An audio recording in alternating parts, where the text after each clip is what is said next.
Now, one of the questions that comes up in all gain sharing related questions, and in CJR in particular, is can you have long-term payments?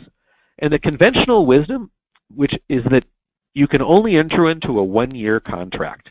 And that conventional wisdom is wrong. And the reason we know that conventional wisdom is wrong is that there's an advisory opinion, 12-22, which considers a gain sharing relationship, and it had a 3-year term.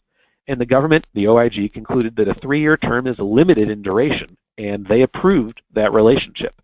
So even though a lot of lawyers out there seem to think that you can only have a 1-year gain sharing deal, that is not based on clear legal authority.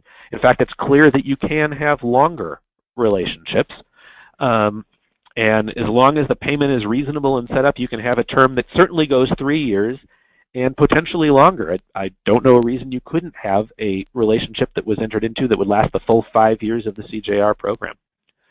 The last thing I want to just briefly go through are the quality metrics. And I want to do this because if you fail to satisfy the quality metrics, you can lose the entire payment you'd receive under CJR.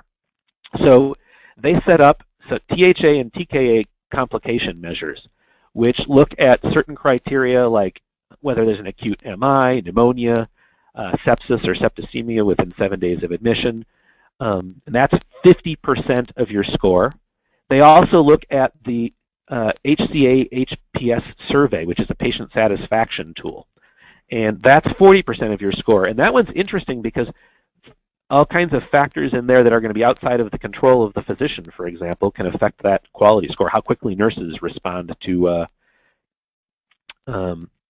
call button, and then also whether or not you voluntarily submit outcomes data. So, collaborators are going to be on the hook for things they can't control. If patients are not satisfied with the nursing care in the hospital, the physician may be unable to receive any payment under the CJR program. So a lot of the metrics are converted to points, and then ultimately, if you are not in the top 70% of hospitals in the 2 quality measures, the odds are you're going to forfeit all of your payments under the program.